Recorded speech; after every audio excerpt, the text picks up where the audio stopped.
नमस्कार। Arthritis, arthritis मतलब जोड़ों में दर्द। अर्थ का मतलब होता है जॉइंट, अर्थ का मतलब जॉइंट और आइटिस का मतलब इन्फ्लेमेशन। अर्थ का मतलब होता है जोड़ या इसको जॉइंट बोला जाता है और आइटिस का मतलब इन्फ्लेमेशन में सूजन, लालामी, दर्द, गर्मी और कार्य क्षमता में कमी, ये पांचों साइन आना चालू हो जाते हैं। तो अगर जोड़ में इन पांचों में से कुछ भी आना चालू हो जाए तब फिर बोला जाता है जोड़ में आइटिस हुई है और जोड़ को अर्थ बोलते हैं। और अर्थ पर आइटिस जब मिलाकर बोला जाता है तब हो जाता है अर्थराइटिस। अगर आप भी जोड़ों के दर्द से परेशान हैं, आपको कंधों में दर्द है या फिर आपके घुटनों में दर्द है, आपके हिप जॉइंट में दर्द है या फिर आपके एंकल में एड़ियों में दर्द है, आपके उंगलियों में दर्द है, शरीर में जितने भी जोड़ हैं उनमें से कहीं भी अगर आपको दर्द है तो इस दर्द के नेचर को, इस दर्द के कारण को समझना पड़ेगा। और उस कारण को समझने के लिए आपको जोड़ की संरचना को समझने की आवश्यकता होगी। अब जोड़ की संरचना को समझना है तो जैसे ये है घुटने का जोड़। अब अगर ये घुटने का जोड़ है तो ये ऊपर की हड्डी है और ये जो है नीचे की दो हड्डियां हैं।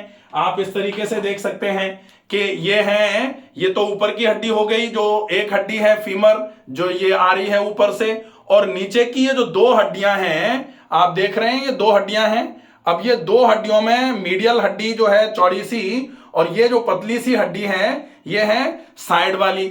अब इसके बीच में दो हड्डियां नीचे की, एक हड्डी ऊपर की और एक ये जो पटेला होता है, ये छोटी सी हड्डी जो लगी हुई है ना, ये हड्डी जो है ये पटेला है।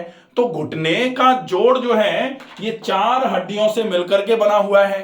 अब चार हड्डियां आपस में मिली हैं तो इन हड्डियों के बीच में हड्डियां आपस में टकरा करके खराब ना हो जाएं, जोड़ का फंक्शन जो है, कार्य क्षमता जो जोड़ की है वो कहीं कम ना हो जाए, इसके लिए दोनों हड्डियों के बीच में कुछ गैप छोड़ा जाता है और उस गैप में एक फ्लूइड भरा रहता है एक थैली में। उस थैली का नाम होता है साइनोवियल मेम्ब्रेन और वो जो फ्लूइड होता है उसको बोला जाता है साइनोवियल फ्लूइड, जिसको सामान्य भाषा में हम सब लोग ग्रीस कह देते हैं कि घुटने की ग्रीस कम हो गई है।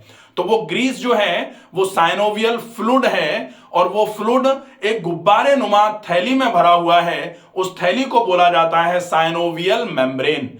और ये साइनोवियल मेम्ब्रेन में साइनोवियल फ्लूइड जो भरा हुआ है ये नीचे की हड्डी के ऊपर ये जो गद्दी है जिसको मेनिस्कस बोला जाता है, इस गद्दी और ऊपर की हड्डी के बीच में वो जो आपका मेम्ब्रेन और उसमें जो फ्लूइड है वो है।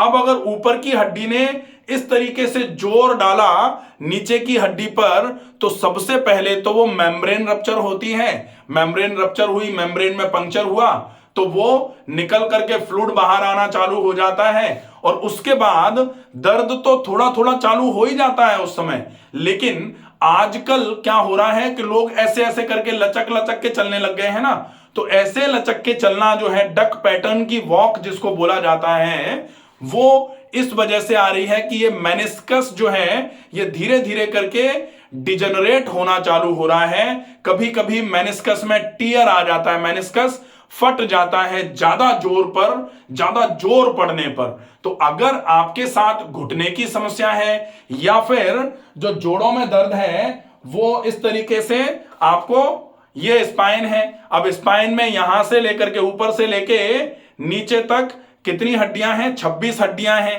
पूरी 26 हैं। 7 सर्वाइकल की हैं गर्दन की, 12 थोरेसिक हैं मतलब ये वाली, और 5 जो है वो लंबर और 1 सैक्रम और 1 कॉक्सिक्स, टोटल मिला के 26 हो जाती हैं। अब इनके बीच में जो जोड़ बने हुए हैं, इन जोड़ों में अगर कहीं कोई समस्या आती है, इन बीच में जो इंटरवर्टिब्रल डिस्क स्पेस है इसमें जो दिक्कत आती है इसको बोला जाता है, नीचे आ रही है तो स्लिप डिस्क हो रहा है, यहां पर अगर कोई दिक्कत आ रही है तो सर्वाइकल बोला जाता है, सर्वाइकल स्पॉन्डिलाइटिस, और यहां लंबर स्पॉन्डिलाइटिस। तो ये दो टाइप की कंडीशन ये हो जा रही है।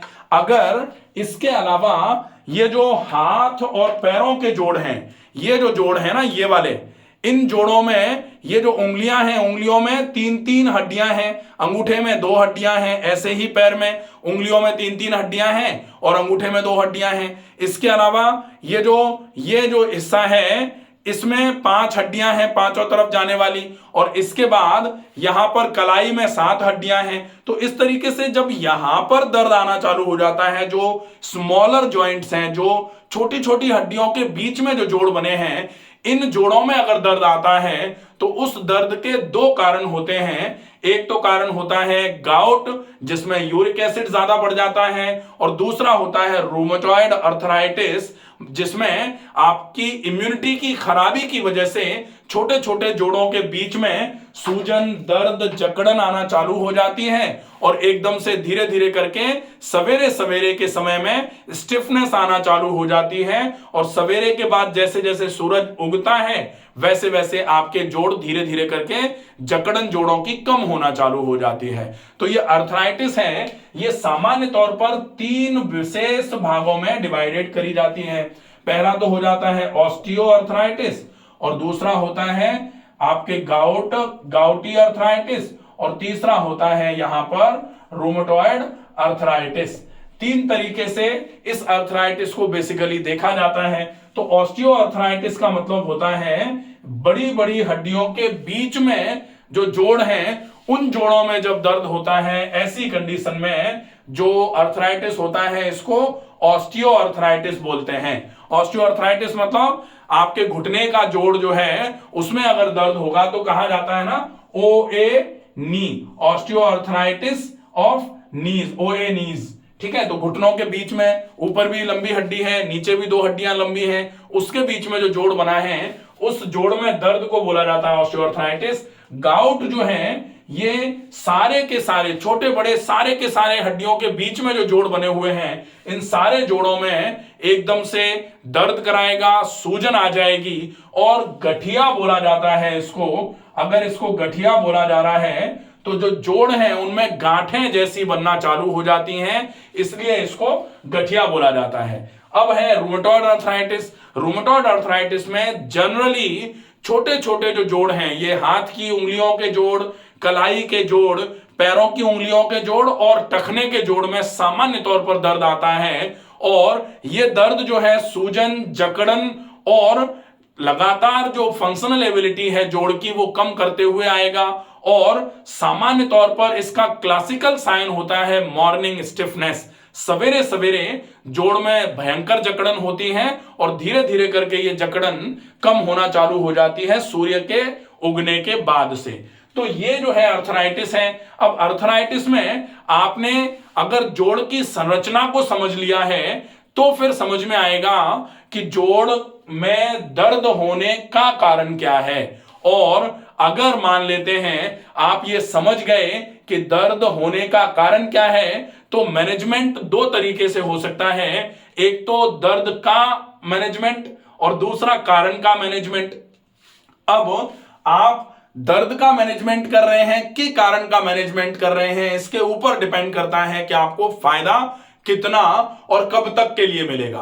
अगर आप दर्द का मैनेजमेंट कर रहे हैं तो पेन मैनेजमेंट है, तो पेन मार्कर्स जो हैं वो थोड़े समय के लिए कम हो जाएंगे, लेकिन जैसे ही पेन का जो आपने ट्रीटमेंट किया था वो इनएफिशिएंट होना चालू होगा, कारण बना हुआ है, तो दोबारा से दर्द आना चालू हो जाएगा। लेकिन अगर आप कारण को खत्म करने का इलाज करेंगे तो निश्चित ही दर्द तो कम होगा ही, लेकिन भविष्य में भी आपका दर्द आने से आपके शरीर में भविष्य में भी दर्द नहीं आएगा अगर आप कारण का ट्रीटमेंट करेंगे। और कारण जोड़ों के दर्द का क्या हो सकता है, जैसे ऑस्टियोआर्थराइटिस में कारण हो सकता है चोट लग गई थी, या फिर वेट आपका ज्यादा है, या फिर आप थोड़ा बहुत ज्यादा वेट है उसके बाद आपने एबनॉर्मल फुटवियर्स पहन करके तेज गति से अपना बिना वॉकिंग पैटर्न का ध्यान रखे हुए चल दिए, उसकी वजह से हो जाए, या फिर आपने कहीं कोई ऐसा मूवमेंट कर दिया जिसकी वजह से घुटने के जोड़ पर ज्यादा जोर पड़ गया, उसकी वजह से दर्द आ जाता है।